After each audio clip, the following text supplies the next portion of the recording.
Mheshimiwa Waziri Mkuu, na mimi nianze kwa kushukuru kwa kunipa nafasi hii. Mimi nina hoja kubwa mbili. Washukuru sana waheshimiwa wabunge, kianza na Mheshimiwa Mzava na Mheshimiwa Njama. Hawa wote wameshakuja na tumezungumza sana kuhusu hoja hizi zote mbili zinazohusu masuala na changamoto za mazao makuu mawili. Kwanza mkonge na ya pili chai ndani ya wilaya yetu ya Korogwe. Na mimi niwashukuru sana wananchi. Wananchi wa Korogwe ni wachapakazi wazuri sana, Mheshimiwa Waziri Mkuu. Kazi inaonekana kwenye namna wanavyojibidiisha.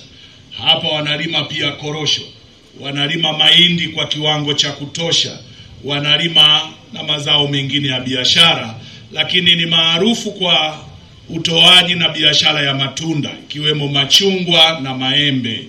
Kwa hiyo nawapongeza sana kwa namna mnavyojibidiisha kwenye kilimo. Kwa upande wa mkonge, Mheshimiwa Waziri Mkuu, hapa mkonge tatizo kubwa limeanza baada ya kuuzwa kwa zile mali zilizokuwa zikimilikiwa na Katani Limited. Na tayari Mheshimiwa Rais alishatoa maelekezo kuhakikisha tunarejesha mali hizo, na sisi wizara tumeanza kulifanyia kazi na kazi inaendelea. Lengo ni mwishowe turejeshe kwa AMCOS mali hizo ili waziendeshe wao wenyewe kule chini. Lakini lingine ilikuwa ni vituo vya kuchakata mkonge kuwa vichache ili kupata katani.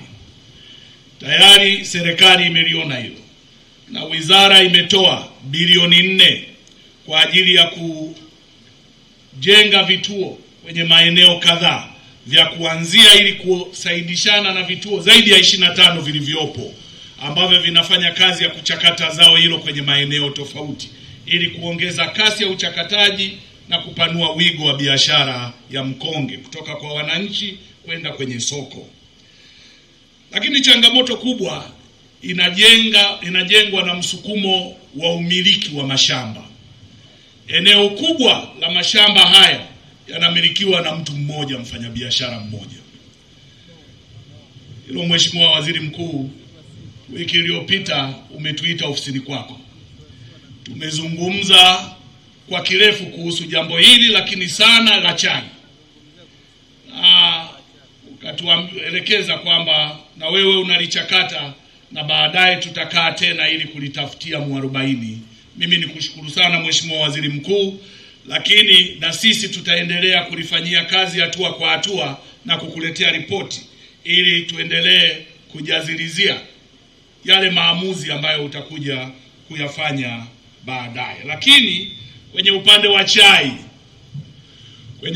chai nako tuna viwanda 7 ndani ya mkoa wa Tanga. Viwanda hivi 7 vinavyofanya kazi ni viwanda 3 pekee. Viwanda 4 havifanyi kazi. Viwanda hivi, kati ya hivi viwanda 4, viwanda 2 vya Ambangulu na Dindira vinamilikiwa na kampuni ya Metri na vyenyewe vimefungwa. Lakini viwanda vingine 2 ni vya Elkuru na Mavela. Viwanda hivi mchakato wa kuvifungua unaendelea na tumewaagiza bodi ya chai kuhakikisha mpaka mwezi wa 6 mwaka huu viwanda hivi vinafanya kazi. Lakini hatujaishia hapo, kwa sababu tuna changamoto na wananchi wakikosa mahali pa kupeleka chai yao, maana yake wamepata hasara moja kwa moja. Na sisi tumeelekezwa kuhakikisha tunasimamia maslahi ya wananchi. Kwenye hili wizara imefanya uamuzi wa kununua laini ya kiwanda cha chai. Tayari hatua zote zimekamilika, kiwanda kimeshatengenezwa na kimekamilika. Tunachosubiri ni mzabuni tuliompa kazi hiyo kuja kukifunga Korogwe ili kisaidishane na viwanda 3 vilivyopo twende kwenye hatua ya kuwasaidia wananchi kutopoteza majani na hivyo kuendelea kunufaika na biashara ya chai. Mheshimiwa Waziri Mkuu, lakini hatujaishia hapo. Kwa sababu Korogwe ni wakulima wakubwa, tumeleta hapa zana za kilimo yakiwemo matrekta 8 na lengo ni kuwa na vituo vya mechanization au vituo vya zana za kilimo ambazo zitarahisisha wananchi kufanya shughuli kisasa na kulima kwa kutumia zana zilizo bora ili kuongeza tija kwao. Tayari matrekta 8 tumeshaleta na tumeagawa kwenye vituo 3. Lengo ni kuhakikisha tunafanya hivyo Korogwe, lakini wilaya zote za mkoa wa Tanga na baadaye nchi nzima, ili wananchi wajielekeze kwenye kufanya shughuli nyingine za maendeleo badala ya kutumia muda mrefu kutumia jembe la mkono. Na kushukuru sana Mheshimiwa Waziri Mkuu, asante sana kwa nafasi.